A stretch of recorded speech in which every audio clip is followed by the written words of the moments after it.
अगर आप class 11th में हैं और कल एग्ज़ाम होने वाला है आपका इकोनॉमिक्स का, चाहे आर्ट्स के, कॉमर्स के और साइंस के स्टूडेंट हैं, तो आप तैयार हो जाइए। इकोनॉमिक्स का 3 सेट हमने डाल दिया और चौथा सेट ये लेकर आ रहे हैं। अगर 4 सेट भी आप कर लेते हैं तो 40 × 4 160 क्वेश्चन आपके पास होता है। तो बहुत सारे क्वेश्चन है, मान के चलिए 40 में से 30 क्वेश्चन तो आपका इससे मैच ही कर जाएगा।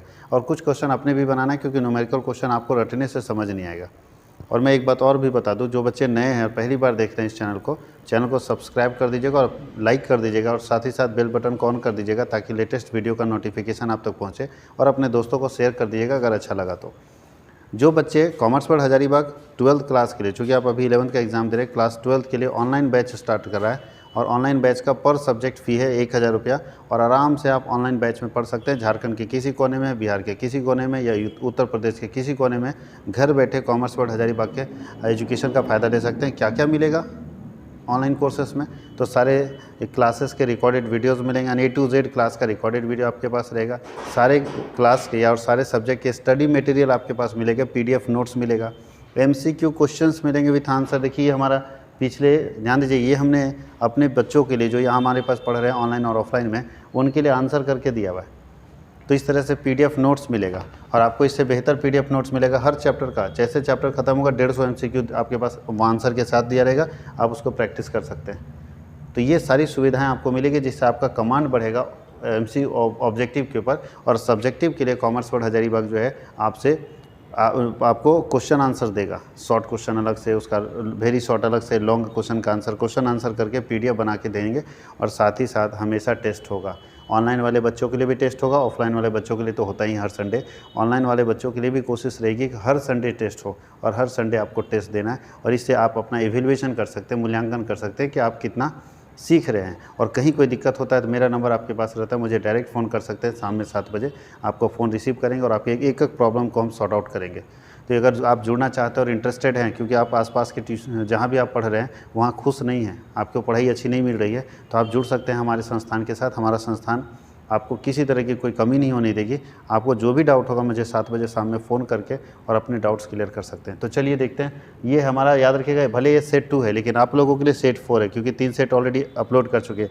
यहाँ देखो मैक्सिमम का आंसर किया हुआ है। कोई बच्चा अगर इसका PDF चाहेगा ना, तो क्या करेगा, चाहता है कि सर ये PDF आ जाए, तो PDF लेने के लिए मेरा एप्लीकेशन इंस्टॉल कर लीजिएगा। Commerce world Hazaribagh play store में जाके इंस्टॉल कर लीजिए। और जैसे इंस्टॉल कीजिएगा आपको फ़ोन नंबर मांगेगा, आप अपना नंबर डालिएगा, OTP आएगा, OTP सबमिट कीजिएगा। उसके बाद स्टोर सेक्शन में जाइएगा, तो स्टोर में ये दिख रहा है इकोनॉमिक्स का, वहाँ 200 क्वेश्चन का MCQ है, 30 रुपये उसका चार्ज है पे करके, और आप अपने पास रिसीव करके और सारा PDF वहाँ ले सकते हैं, उस PDF को पढ़ सकते हैं। क्योंकि वीडियो बार देखने में दिक्कत हो रहा है, तो PDF आसानी से पढ़ा जा सकता है। मैक्सिमम चीज़ आपको वहाँ पर मिलेगा। अगर ETP का स्टूडेंट है तो ETP का PDF है, मैक्सिमम PDF आपको वहाँ मिलेगा। CA का PDF हमने अपलोड नहीं किया है, क्योंकि CA मैथ से वहाँ बनाना पड़ता है, तो वहाँ अगर बच्चों को हम आंसर बता दें क्या फ़ायदा, इसलिए CA का PDF छोड़ के बाकी सबका PDF मिलेगा। इसी तरह 12th का सारा नोट्स भी उसी में अवेलेबल मिलेगा, वहाँ चेक करते रहना है। तो चलिए स्टार्ट करते हैं फटाफट, जल्दी हम लोग रिवीजन करते हैं, क्योंकि समय आपके पास कम है। और समय कम होने के कारण जल्दी हम लोग 50-40 क्वेश्चन कंप्लीट करेंगे। सांख्यिकी के पिता किसे कहते हैं? तो गॉटफ्राइड आंकेनवाल को सांख्यिकी के पिता कहते हैं। याद रखिएगा, सांख्यिकी के पिता कौन है? गॉटफ्राइड आंकेनवाल। और अगर आप इकोनॉमिक्स के फादर की बात करें, तो इकोनॉमिक्स के फादर का नाम क्या था? Adam Smith. Adam Smith economics के फादर है। 2 चरों के बीच पारस्परिक संबंध को प्रकट करने वाले चित्र को क्या कहते हैं? Scatter diagram. क्या कहते हैं? Scatter diagram. 2 चरों के बीच में पारस्परिक संबंध को प्रकट करने वाले चित्र को स्कैटर डायग्राम। किसी ग्राफ पेपर में कितने चरण होते हैं? अगर कोई ग्राफ पेपर है तो कितने चरण होते हैं वो बताइए। तो ग्राफ पेपर में 4 चरण होते हैं। कोई भी ग्राफ पेपर में कितने चरण होते हैं? 4। मालूम है ना? ग्राफ पेपर ऐसा ना बनता है, ग्राफ पेपर ऐसा बना रहता है। तो बताइए 1, 2, 3 और 4 चरण होते हैं। बोलता है श्रेणी का n/2वां पद क्या होगा? n/2 किसको बोलते हैं? तो n/2 कब निकलेगा बताइए? जब हम हाफ निकालेंगे तो मीडियन। तो देखिए सेकेंड क्वार्टर, सेकेंड क्वार्टर को हम लोग n/2 बोलते हैं, जिसको मीडियन बोलते हैं। तो n/2 का मतलब सेकेंड क्वार्टर। आगे लिखा है माध्यिका आंकड़ों को बराबर भागों में बांटता है। मीडियन क्या करता है? आंकड़ों को 2 बराबर भागों में बांट देता है। मीडियन बीच में काटता है। मिड मतलब बीच में। ये आधा भाग मीडियन के आंसर से ज़्यादा होगा, आधा भाग मीडियन के आंसर से कम होगा। तो मीडियन एक ऐसा सीरीज है जो किसी पद को 2 बराबर भागों में बांट देता है। आधे भाग मीडियन के आंसर से अधिक होते हैं और आधे भाग मीडियन के आंसर से क्या होते हैं? कम होते हैं। 7 नंबर क्वेश्चन में बोल रहा है वह व्यक्ति जो आंकड़ों का संग्रह करता है उसे क्या कहते हैं? जो संग्रह करता है उसे इन्यूमिनेटर कहते हैं। जो संग्रह करता है उसको क्या बोलते हैं? इन्यूमिनेटर। वर्ग अंतराल 70 से 80 का मध्य बिंदु। तो याद रखिएगा इसका मिड वैल्यू निकालने के लिए दोनों को जोड़ना है और 2 से भागा दे देना है। तो 70 80 कितना होता है 150, 2 से भाग दो 75। याद रखिएगा मिड वैल्यू किसी का भी निकालना हो तो दोनों को जोड़ के 2 से भाग दे देंगे तो निकल जाएगा मिड वैल्यू। किसी संकलित समकों को क्या कहते हैं, तो किसी जो डेटा पहली बार कलेक्ट किया जाता है उस डेटा को प्राइमरी डेटा बोलते हैं। जो डेटा पहली बार कलेक्ट किया जाता है उस डेटा को क्या बोलते हैं, प्राइमरी डेटा बोलते हैं। क्लियर। अब चलते हैं 10 नंबर क्वेश्चन में। निम्नलिखित आंकड़ों से विस्तार गुणांक ज्ञात करना। ये जो संख्या है ना इसका हम लोग निकालना है कोफिशिएंट ऑफ रेंज। तो कोफिशिएंट ऑफ रेंज क्या बोलता है, कोफिशिएंट ऑफ रेंज बराबर क्या होता है, highest minus lowest, h minus L by H plus L. अब देखिए हाईएस्ट इसमें कौन सी संख्या है, सबसे हाईएस्ट संख्या कौन है इसमें, और कोई संख्या है, बस इतना ही है। तो सबसे हाईएस्ट संख्या है ये 372 है।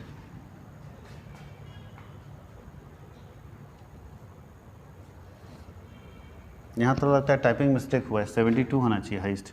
चलिए 72 हाईएस्ट है, ये 3 नहीं होना चाहिए, और नहीं तो 372 ले लेंगे हाईएस्ट माइनस लोवेस्ट। लोवेस्ट कौन सा संख्या है, सबसे छोटा संख्या कौन है, 24 है, और नीचे आएगा 372 और प्लस 24। तो इसको माइनस कीजिए, इसको प्लस कीजिए, डिवाइड करके निकालिएगा तो देखिए कितना आता है। ध्यान दीजिएगा ये डी अगर आंसर 0.5 आता है तो समझिएगा कि यहाँ पे 372 ही है। अगर 0.5 नहीं आता तो समझिए यहाँ पे 372 की जगह कुछ और होगा, गलती से कुछ और टाइप हो गया। ठीक है, तो आप कोई दिक्कत नहीं, 372 अगर लेके आपका आ जाता है तो ठीक है, नहीं तो 372 की जगह कुछ गलती से दूसरे की जगह 372 टाइप हो गया तो उससे कोई दिक्कत नहीं। कोफिशिएंट ऑफ रेंज बराबर होता है बड़ी संख्या हाईएस्ट माइनस लोवेस्ट बटा हाईएस्ट प्लस लोवेस्ट, निकाल दीजिएगा तो निकल जाएगा कोफिशिएंट किसी का भी कोफिशिएंट। बोलता है मीन का डेफिनेशन बताइए। तो मीन का इसमें से फॉर्मूला इन होगा सिग्मा एक्स बाई एन, ये इंडिविजुअल सीरीज में होता है, total of frequency by number of frequency. बोलता है इनमें से केंद्रीय प्रवृत्ति के माप कौन, which of the following is a measure of central tendency. Measure of central tendency कौन सा है, तो measure of central tendency mode होता है, स्टैंडर्ड डेविएशन। तो याद रखिएगा यहाँ पे देखिए गलत है आंसर किया हुआ है, ये मोड होगा, याद रखिएगा बी मोड, ये नहीं है सेंट्रल टेंडेंसी। सेंट्रल टेंडेंसी का नाम क्या है, मोड है। सेंट्रल टेंडेंसी 3 ही होता है, mean, median, mode, geometric mean, harmonic mean. Mean, median, mode, geometric mean, harmonic mean, central tendency. तो उसमें से सिर्फ मोड है, तो इसका सही आंसर बी होगा। ध्यान दीजिएगा सही आंसर क्या होगा, बी होगा। आगे लिखा है निम्न में से कौन चर खिंडत है, which of this variable are discrete. इसमें से कौन ऐसा है जो डिस्क्रीट दिया हुआ है, डिस्क्रीट वेरिएबल को दिखा रहा है। तो याद रखिएगा जो डिस्क्रीट वेरिएबल को दिखाता है वो है छात्रों की संख्या, नंबर ऑफ फ्रीक्वेंसी। किस अर्थशास्त्री के अनुसार कल्याण संबंधी अवधारणा जो एल्फ्रेड मार्शल का दिया हुआ है, कल्याण संबंधी अवधारणा किसका दिया हुआ है, एल्फ्रेड मार्शल का दिया हुआ है। मार्शल को कल्याण संबंधी अवधारणा का प्रमुख माना जाता है। बोलता है किस अर्थशास्त्री के अनुसार अपकिरण पदों के बीच का माप है। तो बाटले के अनुसार अपकिरण जो है पदों के बीच का माप है। बाटले के अनुसार अपकिरण जो है पदों के बीच का माप है।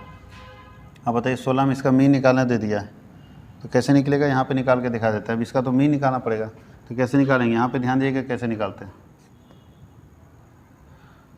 आपके पास क्लास दिया है और फ्रीक्वेंसी दे दिया।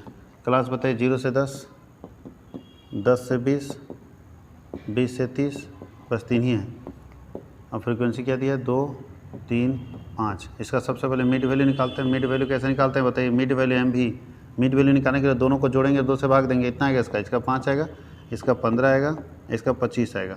और फिर यहाँ इसको x बोलते हैं। अब एफ एक्स निकाल देंगे, तो एफ एक्स कैसे निकालेंगे, एफ और एक्स को गुना कर देंगे। तो बताइए 5 दूनी 10, 15 तिया 45, 25 पचे 125। तो जोड़ दीजिए कितना आता है, सिग्मा एफ एक्स 125 और 45 170 180, और n बराबर इसका टोटल हो जाता है 10। तो बताइए मीन बराबर क्या होगा, 180 बटा 10। 180 बटा 10 करेंगे तो 18 आ जाएगा। तो चलिए 18 देखिए, इसमें से कौन सा है, सी। तो यहाँ पे सी में मारेंगे। यहाँ भी देखिए इसमें किसी में नहीं मारा हुआ है, चूँकि कैलकुलेट करके मारना पड़ेगा ना, तो इसमें सी में मारिएगा। 18 इसका सही आंसर है। ठीक है, कोई दिक्कत किसी को, 18 इसका सही आंसर। देख लीजिए कैसे बनता है। क्लास दिया रहता है, फ्रीक्वेंसी, मिड वैल्यू मतलब दोनों को जोड़ के 2 से डिवाइड कर देते हैं तो मिड वैल्यू निकल जाता है, और फिर एफ को एक्स से मल्टीप्लाई कर देंगे तो एफ एक्स के जरिए मीन निकाल सकते हैं। अब देखिए नीचे लिखा है कि मोड दिया है 16 और मीन दिया है 20, और पूछने बोल रहा है क्या फॉर्मूला अधि बहुलक कितना समांतर, formula of quartile deviation is, नहीं गलत लिखा हुआ है। यहाँ पे ध्यान दीजिएगा, मोड दिया हुआ है, मीन दिया हुआ है कितना 20, और मोड कितना है 16। यहाँ पे क्वेश्चन थोड़ा मिसप्रिंट हुआ है, तो मीडियन पूछ रहा है। मीडियन पूछ रहा है, मीडियन कितना होगा, तो बताइए मीडियन इक्वल टू फार्मूला बनता है, मोड इक्वल टू फार्मूला बनता है जेड इक्वल टू होता है 3 मीडियन माइनस 2 मीन। अब इसी से सेट कर दीजिए, तो जेड बराबर 16 बराबर 3 मीडियन माइनस 2 गुने 20। तो बताइए इधर करिए 16, ये 20 दूनी 40 होगा, माइनस में तो इधर आएगा तो प्लस हो जाएगा ना, प्लस 40 बराबर 3 एम। इसीलिए एम बराबर क्या हो जाएगा 56 हो गया, 56/3, 56/3 निकाल दीजिए कितना आता है, तो 56/3 जो भी आएगा आपका आंसर आ जाएगा। 17×51 मेरे ख्याल से ये आना चाहिए 17.5, तो जो भी आपका आंसर आएगा वही, या 18×54 18.6 ही आएगा मेरे ख्याल से, 6×18 जो भी इसमें से आएगा वही आपका आंसर होगा। ये गलत मिस्टेक है, ये सही आंसर नहीं, जो भी यहाँ पे पॉइंट में आएगा वही आपका आंसर हो जाएगा, ठीक है। 15.6 इसका आंसर नहीं होगा। तो ये 2 क्वेश्चन हम लोग बना लिए जो कि न्यूमेरिकल प्रॉब्लम था। उम्मीद है कि लिख लिए होंगे। चलिए अब नीचे चलते हैं। बोलता है कि निर्देशांक के प्रकार है, कितने तरह के इंडेक्स होते हैं, तो इंडेक्स के यहाँ टाइप्स लिखा हुआ है कि कितने तरह से इंडेक्स होते हैं, तो इंडेक्स तीनों तरह से होते हैं, इसलिए ऑल ऑफ दीज लिख देना है। वह ग्राफ जो संचयी आवृत्ति वितरण को दर्शाता है उसको बोलते हैं त्वरण। ओगिव, ओगिव कुमुलेटिव फ्रीक्वेंसी को दिखाने वाला ग्राफ होता है, ओगिव कुमुलेटिव फ्रीक्वेंसी को दिखाने वाला ग्राफ होता है। बोलता है भारतीय सांख्यिकी संस्थान कहाँ स्थापित है, कलकत्ता में स्थापित है। भारतीय सांख्यिकी संस्थान कहाँ स्थापित है, कलकत्ता में स्थापित है, याद रखना है। अब हम लोग चलते हैं 21, ये हम लोगों का स्टैटिस्टिक्स खत्म। अब इंडियन इकोनॉमी में चलते हैं। चलिए शुरू करते हैं। सरकार द्वारा सार्वजनिक क्षेत्र के समता हिस्सों को निजी क्षेत्र में बेचना क्या कहलाता है। अगर सरकार अपना सरकारी हिस्सा प्राइवेट आदमी को बेचती है तो उसको बोलते हैं विनिवेश। क्या बोलते हैं, विनिवेश। मानव पूंजी निर्माण में बाधा है, कौन इसमें से समस्या है, बढ़ती जनसंख्या, बिल्कुल है। ब्रेन ड्रोन, ये भी है। शिक्षा का निम्न स्तर, ये भी है। तो उपरोक्त सभी।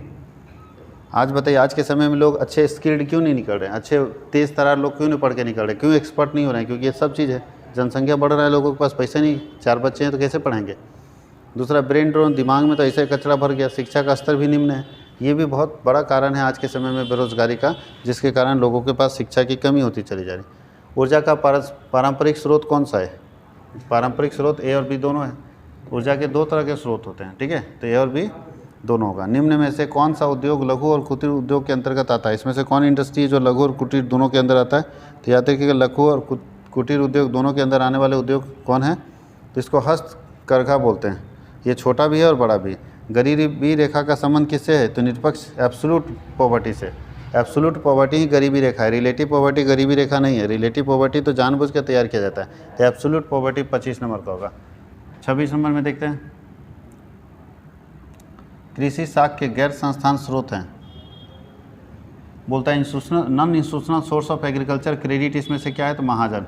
इसका कोई सोर्स नहीं, महाजन जो है हम लोगों का, उसका कोई सोर्स नहीं। आधारिक संरचना के 2 प्रकार कौन से हैं, तो आधारिक संरचना के 2 प्रकार है, सामाजिक और आर्थिक संरचना। आधारिक संरचना के 2 प्रकार है, सामाजिक और आर्थिक संरचना। जल्दी जल्दी इसका आंसर हम लोग कर दे रहे ताकि आपको बहुत कम समय में कम से कम क्वेश्चन और आंसर पहुँच जाए। कृषि साख के साधन हैं, कृषि साख के सारे साधन हैं। आप लैंडलॉर्ड से भी पैसा ले सकते हैं, व्यावसायिक बैंक से ले सकते हैं, ग्रामीण बैंक से ले सकते हैं। साख मतलब एक खेती करने वाले किसान को कहाँ से पैसा मिलेगा, तो तीनों जगह से पैसा मिल सकता है। निर्धनता रेखा से नीचे रहने वाले लोगों का अनुपात में अधिक है। बताइए, जो बीपीएल फैमिली है, बिलो पॉवर्टी लाइन, तो बीपीएल फैमिली बोलता है सबसे ज़्यादा कहाँ पे है, तो सबसे ज़्यादा भारत में। हाँ, भारत अगर पाकिस्तान ऑप्शन देता तो पाकिस्तान मार देते, लेकिन भारत ऑप्शन दिया तो भारत मार दिया, क्योंकि चीन में ज़्यादा लोग गरीब नहीं है, रूस में गरीब नहीं है, यूएसए में, ये सब जगह पे गरीबी कम है, और भारत में गरीबी रेखा से रहने वाले लोगों की संख्या ज़्यादा है। आगे बोलता है नवरत्न क्या है, तो नवरत्न यहाँ मत बोल देना कि नवरत्न तेल है, गलती से भी नहीं। नवरत्न का मतलब होता है सरकार की 9 बड़ी बड़ी कंपनियां, जो बहुत अच्छी कंपनी है, उसको नवरत्न के बारे में बोला जाता है। तो नवरत्न बोला जाता है सार्वजनिक बिजनेस को, जो सरकारी बिजनेस है उसको नवरत्नों में रखा जाता है। 9 बड़े बड़े इंडस्ट्री हैं भारत सरकार की, अपनी सरकारी कंपनी, उसको नवरत्न बोला जाता है, ठीक है। अब जो नहीं पढ़ा रहेगा लिख देगा नवरत्न तेल है। एक ऐसी स्थिति जिसमें श्रमिक वर्तमान मजदूरी दर पर काम करने के लिए तैयार होता है परंतु उसे काम नहीं मिलता। बताओ, कोई आदमी बोलता है कि 300 रुपये आज रेट चल रहा है मार्केट में, तो 300 में हम काम करेंगे, लेकिन हमको काम नहीं मिलता है।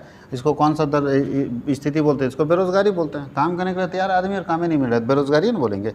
चिपको आंदोलन का उद्देश्य किस वन संरक्षण का था, तो याद रखिएगा हिमालय क्षेत्र में, क्योंकि ये उत्तराखंड से ना रिलेटेड है, तो हिमालय क्षेत्र के वन संरक्षण के लिए चिपको आंदोलन हुआ था। पेड़ों को बचाने के लिए चिपको आंदोलन चला गया था। आगे लिखा है SHG, स्वयं सहायता समूह है ना, स्वयं सहायता समूह, इसको बोलते हैं self help group. Self help group, स्वयं सहायता समूह इज़ क्या है, तो बताइए स्वयं सहायता समूह ही तो फुल फॉर्म इसका होगा। एसएचजी का फुल फॉर्म क्या है, सेल्फ हेल्प ग्रुप।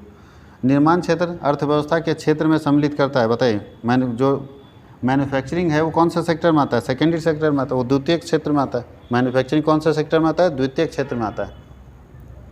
अब हो रहा है एक सूचक जो किसी देश के मानव विकास को मापता है, तो ध्यान दीजिए मानव विकास को मापने वाले का नाम है HDI। HDI का फुल फॉर्म होता है ह्यूमन डेवलपमेंट इंडेक्स। क्या होता है, ह्यूमन डेवलपमेंट इंडेक्स, मानव विकास सूचकांक। ह्यूमन डेवलपमेंट इंडेक्स से एक व्यक्ति के विकास के को मापते हैं कि उस देश का व्यक्ति विकास कितना कर रहा है। प्रति व्यक्ति आय किस देश में अधिक है, सबसे अधिक कौन है, तो ध्यान दीजिएगा चाइना, क्योंकि बांग्लादेश भी पिछड़ा है, पाकिस्तान पिछड़ा है, भारत भी पिछड़ा है, तो चीन सबसे आगे रहेगा। ठीक है, ये खुद भी गैस करके मार सकते थे कि पर कैपिटा इनकम चीन में ज़्यादा होगा, क्योंकि चीन भारत और पाकिस्तान की तुलना में ज़्यादा डेवलप कंट्री है। किसी देश के आयात और निर्यात के अंतर को क्या कहते हैं, व्यापार संतुलन। आयात और निर्यात के अंतर को क्या कहते हैं, व्यापार संतुलन। मनरेगा में कितने दिनों की गारंटी है, तो 100 दिनों की रोजगार की गारंटी, 100 दिन तो रोजगार मिलेगा ही मिलेगा। भारतीय योजना आयोग का गठन कब हुआ, तो 15 मार्च 1950 को हुआ था भारतीय योजना आयोग का गठन। अभी पूछ देगा, भारतीय योजना आयोग की जगह अभी क्या आ गया है, नीति आयोग आ गया है। भारतीय योजना आयोग जो पहले काम करता था उस जगह पे नीति आयोग आ गया है। 1 जनवरी 2015 को गठित हुआ है, 1 जनवरी 2015 को गठित हुआ है नीति आयोग, जिसके अध्यक्ष होते हैं प्रधानमंत्री। इसका फुल फॉर्म गया national institution for transforming India, national institution for transforming India. तो याद रखिएगा जो पहले योजना आयोग था वो बदल के क्या हो गया, नीति आयोग। 1 जनवरी 2015 से लागू हो गया। इसके पदेन प्रधान अध्यक्ष कौन होते हैं, प्रधानमंत्री होते हैं। और लिखा है मानव पूंजी में सम्मिलित होता है। मानव पूंजी में कौन कौन सम्मिलित होता है, तो वर्कर होता है और बिजनेसमैन होता है। और क्या, मानव पूंजी में वर्कर होता है और बिजनेसमैन होता है। जो वर्कर है वो भी ह्यूमन कैपिटल है और जो बिजनेसमैन है वो भी ह्यूमन कैपिटल है। तो जल्दी फटाफट इसको करिए, बढ़िया से एग्ज़ाम लिखिए इसको कंप्लीट करके।